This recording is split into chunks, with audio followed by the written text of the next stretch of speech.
Il a 50 ans aujourd'hui et d'une chanson à l'autre, d'une ride à l'autre, c'est notre histoire qu'il chante en même temps que la sienne.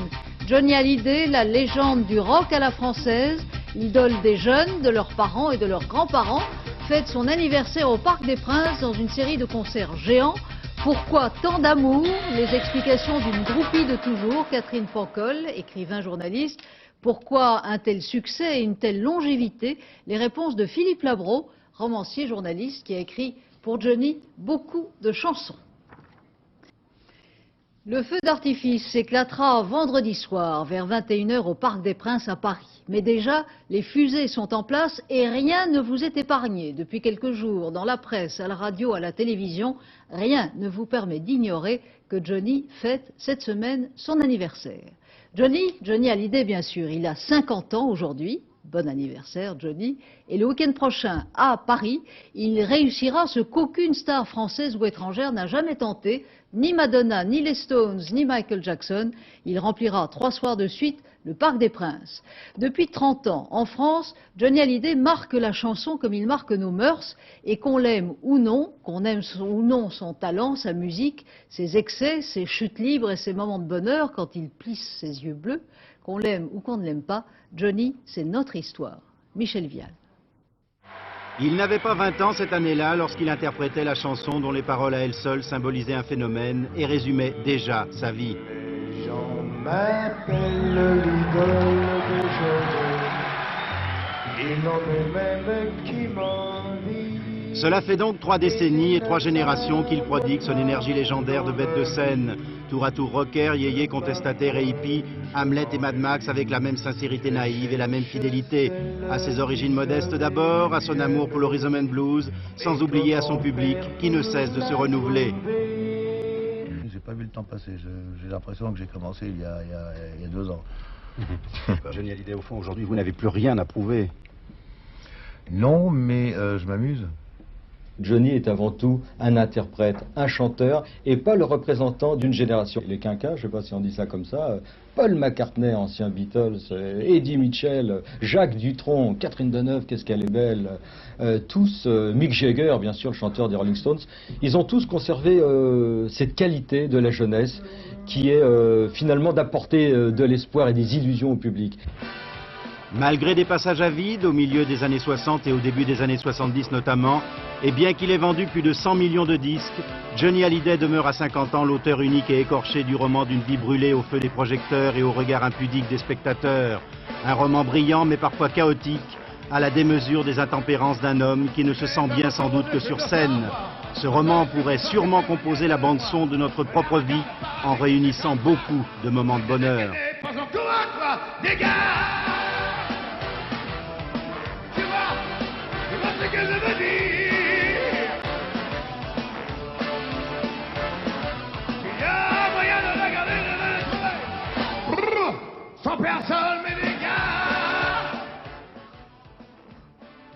Ah que je l'aime, Catherine Pancol, vous êtes écrivain, journaliste, vous aimez Johnny depuis toujours, je vous observais, on vient de vous apercevoir, le regardant. Votre premier souvenir de lui, c'est quoi? Le premier souvenir où je l'ai approché pour de vrai. En quelque sorte. J'ai perdu la parole, je ne pouvais pas parler. Je ne revenais pas que la personne... Depuis que j'ai 10 ans, je collectionne ses disques, les affiches, les articles sur les copains. Et la première fois que je suis allée l'interviewer, j'ai pas pu parler. Donc, et lui et lui a été très très gentil et très attendri. Et donc je pense que je suis une vraie groupie. Pourquoi tant d'amour? Parce que je suis de la génération, on n'a pas eu les Américains directement en France. On avait des Français qui nous chantaient les tubes américains. Donc moi, j'ai pas connu Elvis Presley, j'ai connu Johnny. Et j'avais toutes les traductions en français par Johnny, par Sylvie, par Claude François, par tous les chanteurs français. Et pour moi, Johnny était le meilleur, il les écrasait tous. Et c'est vrai que Johnny, il suffit de le voir sur scène, et je pense qu'on ne peut pas parler de lui si on ne l'a pas vu sur scène. Pourquoi? Qu'est-ce qu'il dégage sur scène? Parce que c'est une vraie bête sur scène. C'est quelqu'un, il se sent chez lui sur scène physiquement, il est lui sur scène, et je le voyais encore à Bercy en septembre, c'est quelqu'un qui sait occuper la scène, qui se promène sur la scène sans aucun problème et qui est physiquement bien sur scène. C'est comme un albatros, il n'est pas bien dans la vie, il est très maladroit dans la vie, mais sur scène, tout d'un coup, on a l'impression qu'il s'installe, qu'il est là et qu'il va donner tout ce qu'il a de meilleur et tous les gens qui viennent l'écouter savent que ça va être à chaque fois formidable. Philippe Labro, Philippe, on connaît vos multiples talents. Vous êtes romancier à succès, journaliste, vous êtes le vice-président de RTL. Ce que l'on sait moins, c'est que vous avez écrit pour Johnny Hallyday une quarantaine de chansons. Quelle est pour vous sa différence? Faculté d'adaptation extraordinaire à toutes les époques. Après tout, c'est 50 ans qu'on vient de balayer, il s'est passé beaucoup de choses et les mœurs ont changé, les tendances culturelles, sociales se sont transformées. La jeunesse a suivi un certain nombre de modes, elle a évolué. Et Johnny a réussi à toujours être, pas complètement en avance, mais jamais en retard sur cette jeunesse et sur son époque.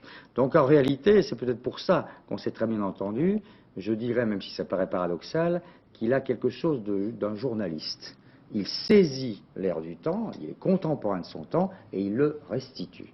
En 30 ans de carrière, pourtant, la musique a changé. Il a eu, lui, des hauts et des bas. Il a toujours survécu, il a toujours rebondi au sommet. Pourquoi? D'abord parce qu'il a toujours su choisir, au moment où il fallait, les hommes, les paroliers et les compositeurs de musique qui lui permettraient de rebondir. Les plus grands et les meilleurs, oui, au bon moment. Quand il était dans un creux à un moment donné, c'est Michel Berger, qui avait le talent fou qu'on lui connaissait, c'est Jean-Jacques Goldman, qui est une merveille de compositeur, de chanteur et de parolier. Ce sont un certain nombre de gens dont, avec l'attraction qu'il avait, il a suscité le meilleur d'eux-mêmes et il l'a exploité. Et deuxièmement, encore une fois, j'y reviens, malgré ses allures comme ça, d'oiseau blessé, comme disait Catherine Pancol, malgré cette sincérité naïve dont parlait votre commentateur, sincérité oui, mais naïve certainement pas, c'est pas un naïf, Johnny, il est tout à fait conscient de son époque, il sait très bien ce qui se passe, il reçoit les misères du monde et en même temps l'exaltation du monde. Je crois qu'il sait très bien restituer ce qui se passe. Le Parc des Princes, vendredi, samedi, dimanche prochain, c'est un défi sans précédent dans le showbiz français. C'est aussi un énorme enjeu financier. Johnny, à lui tout seul, est une industrie nationale. Pierre Friedenreich et Christophe Hérault ont exploré la mine d'or greffée Johnny Hallyday. Concerts, spectacles, films, disques, livres, vidéos, parfums, bottes, jeans, blousons, briquets, lunettes, café et tant d'autres objets cultes. Johnny fait vendre passionnément, énormément. Tellement qu'en 1993, c'est 450 millions de francs de chiffre d'affaires qu'il devrait générer pour 8 petits millions de francs de promotion. Aucune vedette française n'a cette force de prescription due probablement à une stratification en 3 couches de public, car il y a au moins 3 générations de publics différentes qui chacune a ses propres désirs, chacune a sa propre capacité à consommer soit du concert, soit du t-shirt, soit du sweatshirt, soit des casquettes, soit des livres. Et c'est pour ça que les inconditionnels de Johnny sont de véritables vaches à lait? C'est un terme totalement inadéquat, mais on peut dire qu'il y a un public captif, passionné, amoureux de Johnny. Pochette en jean et couverture en tôle. Johnny, le livre. Album officiel du 50e anniversaire. 30 000 ont été prévendus, 40 000 sont commandés. Le retirage est déjà prévu. 32 millions de francs de prévisionnel. Johnny, le concert. 180 000 fans en 3 jours l'applaudiront au Parc des Princes. Comme l'ont fait auparavant cette saison, près de 600 000 personnes. Les spectacles en 93 engendreront plus de 115 millions de francs de chiffre d'affaires. C'est pas un produit marketing. Johnny a toujours évolué au feeling. Je crois que s'il est aussi grand, aussi fort, avec les 3 générations maintenant, c'est qu'il n'a jamais trompé, jamais déçu son public. 30 ans de carrière et le double d'albums. Habituellement, Johnny, tous les ans, se vend à 600 000 exemplaires. En cette année anniversaire, les lancements vont fleurir et l'on table raisonnablement sur le million de disques. En 93, Johnny, le disque, rapportera plus de 120 millions de francs. Jean-Pierre Papin, pour lequel j'ai beaucoup de respect en tant que footballeur, mais la part de rêve, à mon avis, s'arrête à la fin d'un match. Johnny Hallyday, vous pouvez continuer le rêve avec l'ensemble de ces produits-là. Et ça vaut de l'argent? Je pense que oui. Et ça en rapporte beaucoup? Aussi. Comme un certain café, qui grâce à Johnny a gagné 1% de part de marché, soit à peu près 45 millions de francs. Johnny a du nez et ça se sent. La preuve, comme ses disques ou ses places de concert, ses parfums s'arrachent. Chiffre d'affaires, en 2 ans de cosmétiques Hallyday, 25 millions de francs. Cette année, ce chiffre devrait pratiquement doubler. Parfum Johnny Hallyday. Reste la confection et les accessoires. 2 collections par an, plus de 300 000 pièces vendues. Là encore, les prévisions sont des plus optimistes. On parlerait de plus de 100 millions de francs de chiffre d'affaires. Ça vous rapporte beaucoup d'argent? Est-ce que ça rapporte de l'argent à Johnny? La question piège. Johnny toucherait de 3 à 12% de royalties en fonction des licences. Le label Hallyday, c'est donc au total 450 millions de francs. Et comme le dit l'un de ses proches, Johnny, c'est pas de blues et un max de flouze. Philippe Labro, Johnny, on l'a toujours connu flambeur, flambeur de sa propre vie, flambeur d'argent. En même temps, il gère une industrie. Les industriels la gèrent pour lui. On ne peut pas dire que c'est un gestionnaire, Johnny. Il est vraiment au-dessus de ça. Et il a toujours été effectivement incapable d'organiser les choses. Il y a besoin de gens autour de lui pour le faire. Mais en même temps, ne pas le prendre pour un illuminé un peu fou et qui, comme ça, vit la nuit. Il y a un sens, une méthode dans ce qu'il fait. Il sait planifier, simplement. La partie de fête et de folie qui est en lui apparaît beaucoup plus que l'autre partie.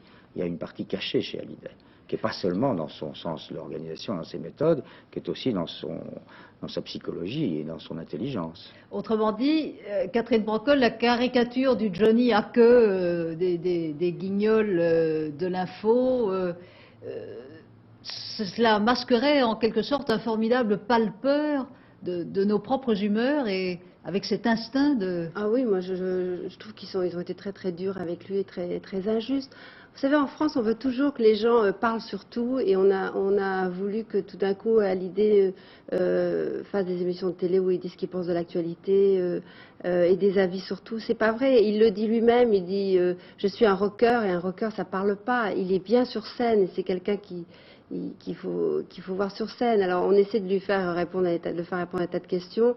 Et après on le caricature, je trouve ça très très injuste. On n'a jamais demandé à un rocker de parler de politique, c'est imbécile. Il faut reconnaître là où il est très très bon, il est très très bon sur scène, mais il ne faut pas lui demander non plus l'impossible. C'est là où il y a quelque chose que je voudrais ajouter, c'est que je trouve qu'il est aussi très très fort à l'idée parce qu'il ne s'est pas construit une image unique. C'est quelqu'un qu'on a envie d'aimer, qu'on a envie de consoler, qu'on a envie d'accompagner et dans ses textes de chansons, il se montre à la fois blessé, triomphant, macho, petit garçon, et il a bien su exploiter toutes ces facettes justement de l'amour. Donc c'est pour ça aussi qu'il a un public aussi large, parce qu'à tous les âges on s'y retrouve. Quand on a 15 ans on peut rêver à Hallyday et à l'idole, quand on a 25 ans on peut rêver au fiancé et à l'amant, quand on a 35 ans on peut rêver au mari, quand on a 45 ans on peut rêver au copain, quand on a 55 ans on peut rêver au gendre.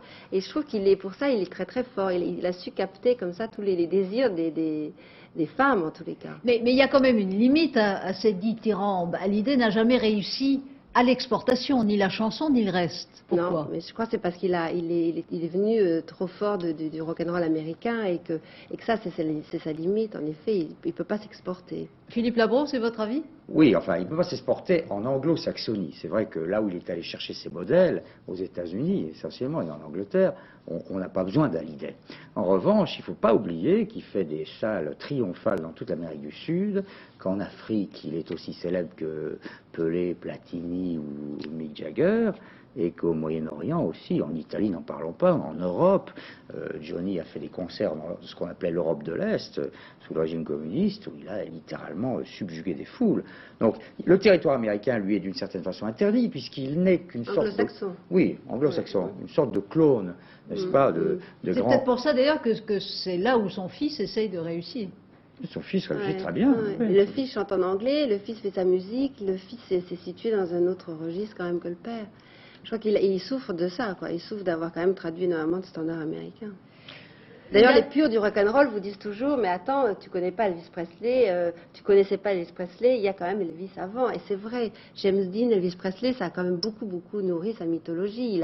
Il a beaucoup copié, donc c'est vrai que c'est... Oui, mais enfin, pardon, mais en même temps, vous demandez à n'importe quel professionnel américain du spectacle, et Dieu sait qu'ils ne sont pas charitables et qu'ils sont très isolationnistes. Hein. Pour eux, il y a l'Amérique, il n'y a rien d'autre. Vous leur dites Johnny Hallyday, ils savent tout de suite qui c'est, et ils n'éclatent pas de rire hein, lorsqu'on leur parle de Hallyday. Ils savent très bien qu'effectivement, c'est un, entre guillemets, très grand professionnel, qui a extrêmement bien réussi à l'étranger. D'ailleurs, c'est pratiquement le seul non-américain qui est un tel rocker universel. Hein. Qu'est-ce qui pourrait démoder Johnny? Rien.